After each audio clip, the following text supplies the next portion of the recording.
If you believe the stories, mankind's pride gave rise to the Darkspawn. Countless in number and toxic to all life, Darkspawn search endlessly for an archdemon. When they find one, Darkspawn armies surge up from their corrupt barrows beneath the ground, and a blight begins. Grey Wardens are the only warriors capable of destroying an archdemon, and history always honors the one who sacrifices all to kill the beast. In the fifth blight, the Warden was the hero of Ferelden, an elf raised in the Denerim's close-knit, impoverished alienage. The unlikely hero joined in a fight for elven rights, drawing the wrath of Denerim's nobility. Duncan, a Grey Warden, pressed the young elf into the Warden's service to escape. The allied Ferelden and Grey Warden forces met in Ostagar, where King Kaelin's armies and a host of Wardens gathered, ready to destroy the Darkspawn. But valor turned to despair as Loghain betrayed his king. Kaelin's forces were slaughtered, and the South was lost. The hero, now a full-fledged Grey Warden, survived with the aid of Flemeth, the mysterious witch of the wilds. Joined by Flemeth's daughter, Morrigan, and a Grey Warden named Alistair, the hero set out to build an army strong enough to abolish the Blight. With the traitorous Loghain now seated on Ferelden's throne, the Warden sought help from the influential Arl Eamon of Redcliffe. However, they arrived in Redcliffe to find the town under siege. As each night, undead rose in waves and assailed the battered village. With the hero's help, the people of Redcliffe stood fast against the undead horde. The Wardens reached Arl Eamon's castle only to find the Arl lying at the edge of death, and his court fallen into madness. To save his father's life, Eamon's young son, Connor, had made a deal with a demon, and quickly fallen victim to its possession. The hero intervened, freeing Connor from possession and breaking the demon's hold over Redcliffe. But deals with demons are never straightforward. The demon agreed only to save Eamon's life, not restore him to health. Arl Eamon needed a miracle to recover. The hero located an urn containing the sacred ashes of Andraste, which were said to cure any ailment. The urn was protected by ancient traps, tests of will, and a dragon-worshipping cult that wanted to twist the urn's power to its own ends. The urn remained pure, but mysteriously disappeared after the Wardens departed. Only the temple dedicated to it still stands. With a pinch of the ashes, the hero restored the Arl to health. Informed of Loghain's treachery, Eamon swore his political and military support. The circles of Magi are bound by oath to aid the Grey Wardens in times of blight. However, Lake Calenhad's tower could offer little help. One of its mages, Uldred, had become possessed by a pride demon and was twisting other circle mages into abominations. The hero fought to the top of the tower and defeated Uldred, saving the remaining mages. Grateful for their lives, the mages joined the Warden's army. The allies gained at the circle were not the only soldiers to join the Warden's forces, however. Dalish elves don't usually make alliances, but even deep hatred can be set aside in the face of oblivion. An ancient curse was destroying Ferelden's largest Dalish clans, turning the elves into werewolves. Zathrian, the clan's keeper, claimed that the cure required the heart of the great wolf, Witherfang. Years before, Zathrain himself had afflicted a group of humans with the curse that now ravaged his clan. As long as he lived, the curse endured. The hero freed the werewolves from the long-standing curse, and the Dalish joined the Warden's forces. Blights may happen hundreds of years apart, but the dwarves who live below the surface of Thedas fight Darkspawn every day. No one is better schooled in battling Darkspawn than the warriors of Orzammar, except perhaps their allies of old, the Grey Wardens. The hero arrived in Orzammar in the wake of King Endrin's death to find political factions fighting for control of the dwarven capital.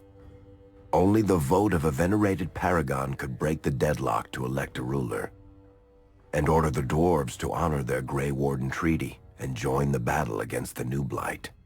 The hero set off to find a paragon named Branka, who had disappeared into the deep roads in search of a legendary artifact, the Anvil of the Void, created by the renowned smith Caradon to forge mighty war golems. The hero helped Caradon destroy the Anvil of the Void, along with the dark secrets that could trap a living soul inside a mechanical construct. The hero emerged from the deep roads with a master-forged crown to bestow the Paragon's favor upon whichever rival candidate would be crowned king. Balin, the youngest son of King Endrin who was suspected of foul play, or Haramont, the aging traditionalist backed by the Dwarven Assembly. Balin followed his father to the throne. He leads with a ruthless but progressive hand, seeking to re-establish ties to the surface kingdoms. With Dwarden's strength now bolstering the Warden's army, the hero had to deal with Loghain so Ferelden could stand unified against the Darkspawn before the Blight swallowed the world. The kingdom of Ferelden stood divided. While some nobles supported Loghain's regency, others condemned his inaction against the Darkspawn. Civil war brewed, and Arl Eamon called a landsmeet in hopes of curtailing the conflict and removing Loghain from the throne. Loghain was found guilty of treason, and the hero carried out his execution in Denerim's palace. As the Warden's united army massed in Redcliffe, the Darkspawn overran Denerim, laying siege to Ferelden's capital city. The hero's army fought valiantly through Denerim and broke the Darkspawn's siege. On Fort Dracon's highest tower, the hero's strongest allies fought alongside the Warden in a final heroic battle against the massive Archdemon. The Archdemon was killed without the sacrifice of a Grey Warden's life. With no Archdemon to lead them, the Darkspawn scattered. Most fled underground, still teeming in number and always seeking a new Archdemon to awaken. The shattered kingdom of Ferelden embarked on a long journey to recovery. In the Blight's aftermath, strong leadership was crucial. Alistair, half-brother to King Cailan, became Ferelden's new king, and the line of rulers who descended from Calenhad the Great remained unbroken. Ferelden still stands, as obstinate and resolute as the Dog Lords ever are, but the events of the Fifth Blight loom over it as the nation rebuilds. For people across Thedas, legends of the hero of Ferelden remain the nation's brightest beacons of hope during its darkest times. It all began in Kirkwall, the fall of Knight Commander Meredith, the Qunari uprising, and of course, the Chantry's destruction and the onset of Mage Rebellion. One person always stood amidst the swirling chaos: Hawke, the champion of Kirkwall. The Hawke family fled Lothering, refugees from the Blight. Leandra, mother of the champion, and siblings Bethany and Carver, hoped to find refuge at her family's estate in Kirkwall, far to the north. While Hawke had no magical abilities, the champion was at the heart of events that ultimately led to the Mage Rebellion. The Hawks escaped the Blight with the help of Aveline Valen, a warrior and family friend. It's said that the family was also aided by Flemeth, the notorious Witch of the Wilds. Hawke's brother, Carver, never reached the Free Marches. He was killed by Darkspawn while protecting his family. The family's first years in Kirkwall were difficult. Leandra's brother Gamlin had lost the family fortune. The Hawks lived in poverty, forced to indenture themselves in return for entrance to the city. To pay off the debt, Hawke was forced to work for a gang of smugglers. All the while, Hawke and Bethany did their best to hide Bethany's magic from the Templars. Opportunity eventually struck in the form of a dwarf named Bartrand Tethras, who was planning an expedition to the Deep Roads. It was a long shot, but with gold gained from the expedition, Hawk could free the family from its criminal creditors and further Templar scrutiny. Hawk met a rogue Grey Warden named Anders, who possessed detailed maps of the deep roads. These maps were crucial to the expedition's success. Once Hawk obtained them, everything else fell quickly into place. Afraid to lose another sibling, Hawk insisted that Bethany stay in Kirkwall rather than accompany the expedition. Hawk did find ancient dwarven treasure, but the group also stumbled upon a statuette formed from a strange red lyrium. Upon returning to the surface, Hawk found Templars taking Bethany away. Her magic had been discovered. She joined a mage circle soon after. The gold Hawk recovered from the deep roads brought back Leandra's stately childhood home in Hightown. The Hawks had barely settled into their new home when Leandra was murdered. A deeply sinister and twisted killing. Hawk hunted down Quentin, the blood mage responsible, but could not prevent Leandra's death. Leandra's tragic death was part of a critical problem facing Kirkwall. Rising tension between the city's mages, who felt increasingly oppressed, and Templars, who grew increasingly suspicious of their activities. Adding to the strain, a large contingent of Kunari had also established themselves in Kirkwall, much to the growing discomfort of the city's rulers. After their dreadnought was shipwrecked many years before, a group of stranded Kunari were allowed to remain in a cordoned-off area in Lowtown. As time passed, the Kunari made no effort to return home, and offered no explanation about why they remained. Tensions rose to a breaking point. Revered Mother Patrice, convinced the Kunari were a threat to the Chantry's faith, incited violence between the Kunari and the Kirkwall populace. Hawk knew that Patrice would bring about unnecessary conflict. Though the champion tried to stop her, Patrice orchestrated the murder of Seamus Dumar, a Viscount's son and a recent convert to the Qun. When her crime was discovered, a Kunari assassin killed her. After Seamus was murdered, the Arishok of the Kunari group lost patience with the humans of Kirkwall. They would now submit to the Qun or die. The Kunari struck hard and fast. They took the palace in Hightown and beheaded the Viscount to immediately quash any resistance. Aided by Knight Commander Meredith and First Enchanter Orsino, Hawk reached the palace and stood toe-to-toe with the fearsome Kunari leader. Hawk fought the Kunari leader. The fierce battle resulted in the Arishok's death and the liberation of Kirkwall from its brief occupation. The Kunari quickly withdrew from the city entirely. Hawk saved Kirkwall and earned the grudging respect of the city's Templars, mages, and nobility, along with the title that history remembers, the Champion of Kirkwall. Kirkwall's problems were still not over, however. After Viscount Dumar's death, Knight Commander Meredith took power and blocked all attempts to appoint a new Viscount.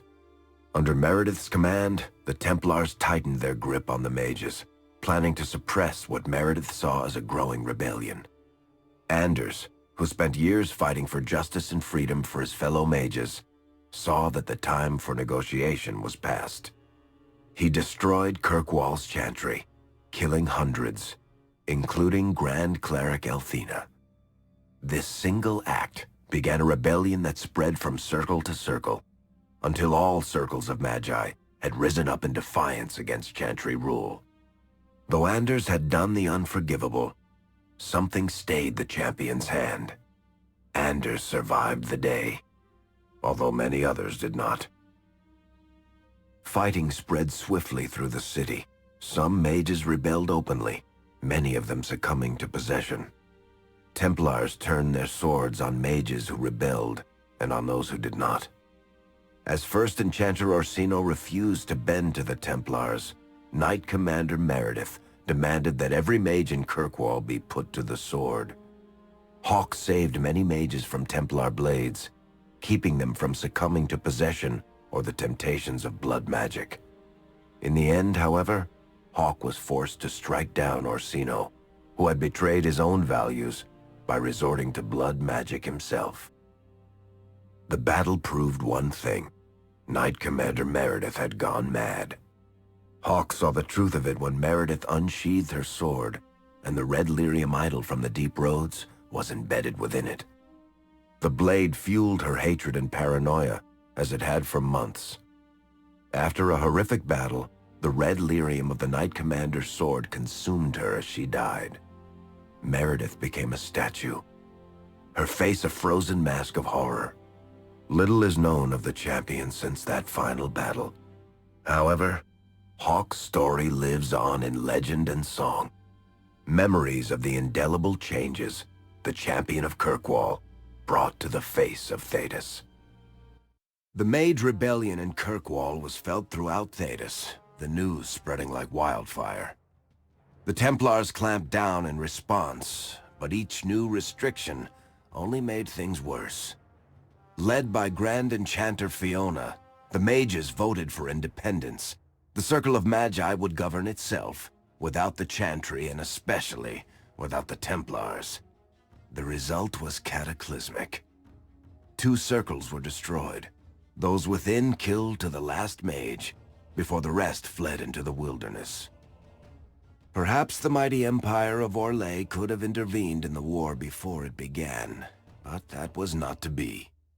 Grand Duke Espard began a deadly civil war against Empress Celine, vying for the Orlesian throne. The mages were offered safe haven in neighboring Ferelden, but the Templars followed, and so their battle spread across all of Thedas. As head of the Chantry, Divine Justinia ordered the Templars to stand down. They refused, declaring their own independence. Thus, the war began in earnest. Templars hunting mages, mages fighting Templars. Their clashes wreaked untold destruction, and all sense of order was falling to pieces. Divine Justinia made one final desperate bid to end the war. She approached the leaders of both sides and convinced them to come to a conclave held on neutral ground. With the Chantry to mediate, mages and Templars will talk for the first time since this all began. It is our last, and perhaps our only, chance for peace.